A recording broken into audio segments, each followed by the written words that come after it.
She does private consultations. Completely confidential, no pressure, very supportive environment.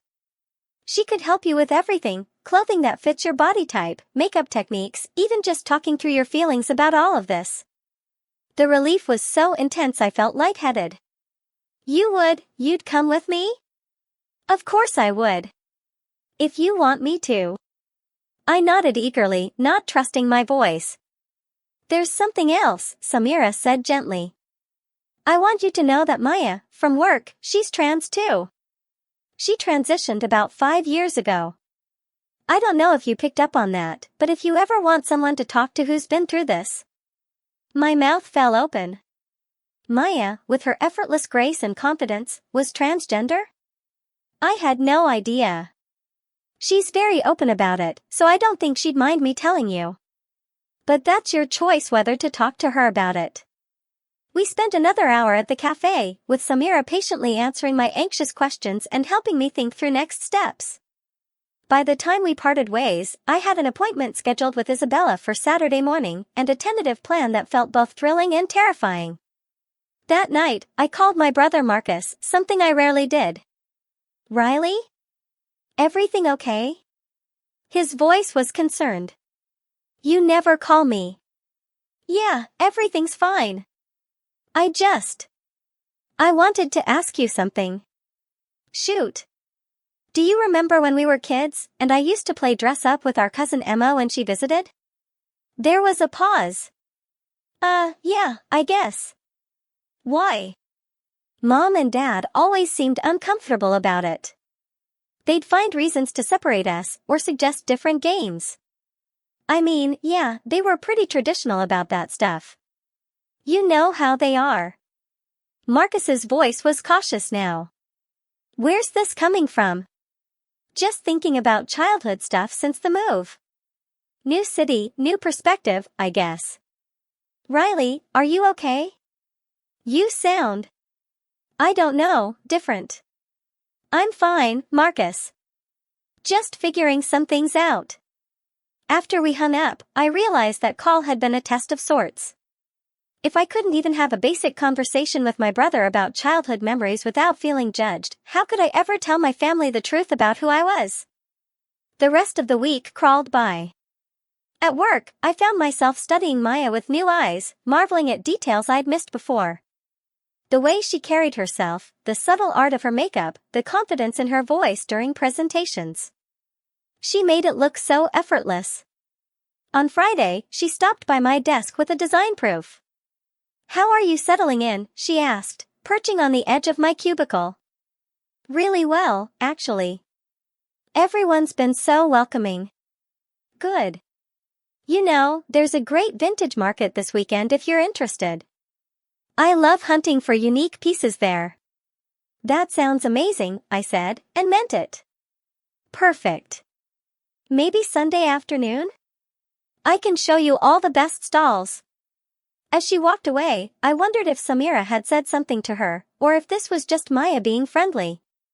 Either way, I felt like pieces of a puzzle were slowly clicking into place. Saturday morning arrived gray and drizzly, matching my nervous energy. I met Samira outside Metamorphosis, a charming boutique tucked between a bookstore and a flower shop in a trendy neighborhood I'd never explored. You ready for this? Samira asked, squeezing my arm reassuringly. As ready as I'll ever be.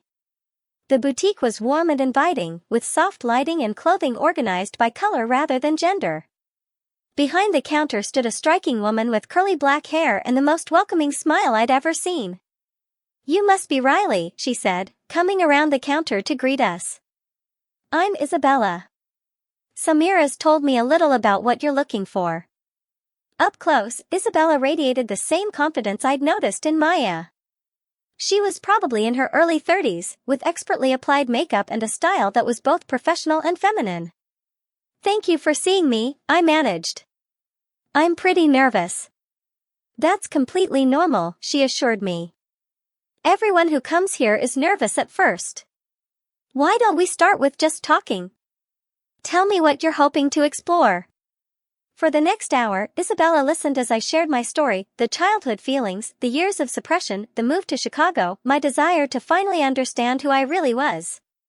She asked gentle questions, offered insights from her own experience, and gradually helped me articulate what I was looking for. I think I'd like to try a complete transformation, I finally said. Just to see who I am underneath all of this. Isabella nodded. We can absolutely do that. I have a private dressing room in the back with everything you'll need, clothes, undergarments, shoes, makeup, wigs. We'll take our time, no pressure at all. Would it be okay if Samira stays? I asked. Of course, if that's what you want. What followed was the most surreal and wonderful 3 hours of my life. Isabella started by helping me select undergarments and shapewear that would give me a more feminine silhouette. The feeling of the soft fabrics against my skin was everything I'd dreamed it would be and more. You have a naturally slender build, Isabella observed as she helped me adjust the padding. That's going to make this much easier. Next came the dress, a simple but elegant navy blue piece that Isabella said would complement my complexion. As I slipped it on, I caught a glimpse of myself in the mirror and gasped. That's just the beginning, Isabella laughed. Wait until we do your makeup. The makeup process was like meditation. Isabella explained each step as she worked, teaching me about color theory, application techniques, and the subtle art of feminizing facial features. Samira watched quietly, occasionally offering encouraging comments. Close your eyes, Isabella said as she applied the final touches of lipstick. When I opened them and looked in the mirror, I didn't recognize the person staring back at me. She was beautiful in a way I'd never imagined I could be. Feminine, elegant, real. Oh my God, Samira breathed. Riley, you look absolutely stunning. I couldn't speak. I just stood there, staring at my reflection, feeling like I was seeing myself truly for the first time in my life. How does it feel? Isabella asked softly. Like coming home, I whispered. We took photos, dozens of them. Me alone, me with Samira, me with Isabella. Each image captured something I'd been searching for my entire life, authenticity. I want to buy everything, I said finally. All of it. Isabella laughed. We can definitely start you with some basics. But Riley, this is just the beginning. Take your time, experiment, figure out what feels right for you. As we gathered everything I'd selected, undergarments, the dress, basic makeup supplies, a simple wig, Isabella offered one more piece of advice. Find your community, she said. There are support groups, social events, other people who understand what you're going through. You don't have to do this alone. Walking out of Metamorphosis that afternoon, carrying bags full of my new identity, I felt like I was floating. Samira and I went to a quiet restaurant where she listened to me process everything I was feeling. I keep thinking about what Isabella said about this being the beginning, I told her over lunch. I know there's so much more to figure out, like, do I want to transition fully? How do I tell my family? What about work? One step at a time, Samira said. You don't have to have all the answers right now. I know. But for the first time in my life, I feel like I'm asking the right questions. That evening, alone in my apartment, I carefully unpacked everything from Isabella's shop. I hung the dress in my closet, organized the makeup on my bathroom counter, and placed the wig on a stand I'd bought for it. As I was arranging everything, there was a knock at my door. Through the peephole, I saw Alejandro, my neighbor from 3B. Hey Riley, he said when I opened the door. I was making way too much chili, and I thought you might like some. Welcome to the building properly. He held out a container, his smile warm and genuine. Alejandro was probably around 30, with kind brown eyes and an easy way of carrying himself. That's so thoughtful, thank you, I said, accepting the container. No problem. How are you settling in? I know it can be overwhelming, moving to a new city. Really well, actually. Everyone's been incredibly welcoming. That's great to hear. Well, I won't keep you, but if you ever need anything, or if you want recommendations for the best places in the neighborhood, just knock. After he left, I realized I'd been so focused on my own transformation that I hadn't really considered what it would mean to have neighbors, to build a life in this building, in this city. For the first time, that prospect didn't scare me. It excited me. That night, I stood in front of my bathroom mirror in my pajamas, studying my reflection. Tomorrow, I would go back to being Riley at work, Riley with colleagues, Riley who answered to he and him. But now I knew there was another Riley. A Riley who felt beautiful and whole and real. And I was going to find a way to let her exist in the world. The following week passed in a strange double life. By day, I was Riley the marketing coordinator, button-down shirts, slacks, the same masculine presentation I'd worn like armor for years. But every evening, I rushed home to my apartment where my true self waited. I'd been practicing with the makeup Isabella had recommended, watching YouTube tutorials until my eyes burned. Each night, I transformed a little more successfully, learning the subtle art of contouring, the way different lip colors changed my entire appearance, how to make my eyes look larger and more feminine. Maya had texted me about the vintage market on Sunday, and I'd agreed to meet her, though anxiety twisted in my stomach every time I thought about it. Would she bring up what Samira had told her? Would she be able to tell just by looking at me? Friday evening found me in my bathroom, practicing winged eyeliner for the dozenth time, when my phone rang. My heart nearly stopped when I saw the caller ID, Mom. Hi, sweetheart, her familiar voice filled my apartment. How was your week?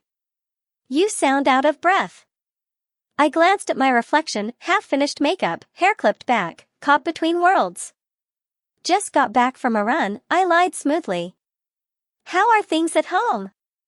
Oh, same as always. Your father's been working on that fence project since you left. Marcus got a promotion at the bank, did he tell you? No, that's wonderful. The genuine joy in my voice surprised me. Despite everything, I loved my family deeply. The thought of potentially losing them over my truth was a constant ache. Riley, honey, I wanted to ask you something. Mom's tone shifted, becoming more careful. Mrs. Henderson saw your Facebook photos from Chicago, and she mentioned that you look different. Thinner, maybe? Are you eating enough? I caught sight of myself in the bathroom mirror, the careful way I'd been styling my hair lately, the subtle changes in how I carried myself even in boy mode. I'm fine, Mom. Maybe just the city lifestyle, Walking everywhere. Well, make sure you're taking care of yourself. And honey, if anything was bothering you, you'd tell us, right? You seem different lately. Distant. The irony was devastating. I felt more like myself than I ever had, but to my family, I was becoming a stranger. I'm good, Mom. Really? Just adjusting to everything here. After we hung up, I sat on my couch in my half-applied makeup, overwhelmed by the complexity of it all. How did other people do this? How did they navigate the space between who they were and who the world expected them to be? Saturday morning, I woke to find a text from Isabella. There's a support group that meets Sunday evenings at the community center. Very welcoming group of people at all stages of their journeys. Thought you might be interested. No pressure. A support group. Other people like me.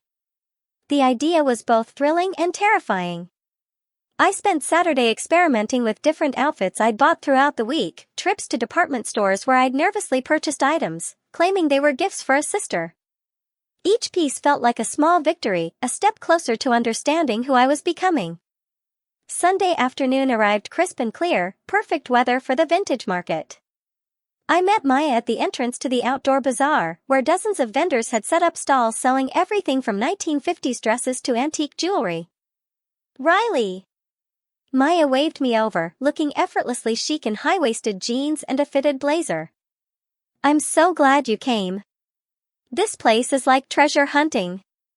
As we wandered through the stalls, Maya pointed out vendors she knew, explained the history behind certain styles, and helped me understand what to look for in quality vintage pieces. You have a really good eye, she commented as I admired a 1960s shift dress in emerald green. Most people just grab whatever catches their attention first, but you're really considering the construction, the fabric quality. I guess I've always been drawn to beautiful things, I said carefully. There's nothing wrong with appreciating beauty, Maya replied, and something in her tone made me look at her more closely. We stopped at a jewelry vendor where Maya examined a delicate silver necklace. You know, she said casually, Samira mentioned that you might be going through some personal changes. She didn't give me details, just said you might benefit from having someone to talk to who's been through transitions. My cheeks burned. She told you? Only that you might be questioning some things about yourself. And only because she cares about you. Maya set down the necklace and looked at me directly. Riley, I transitioned 5 years ago. If you want to talk about it, any of it, I'm here. If you don't, that's okay too. No pressure either way. The relief that washed over me was immediate. How did you know? I mean, how did you figure it out? Same way most of us do, I think. Years of feeling like I was wearing the wrong costume, like everyone else got a manual for how to be themselves and I was just improvising badly. Maya smiled gently. Want to grab coffee and talk somewhere quieter? We found a small cafe tucked between vintage stalls, and for the next 2 hours, Maya shared her story. She talked about the fear, the gradual process of coming out, the challenges with family and work, the joy of finally living authentically. The hardest part for me was realizing that I couldn't wait for the perfect moment to start living as myself, she said. There's never a perfect moment. There's just the moment you decide you're tired of hiding. What about work? Were people accepting?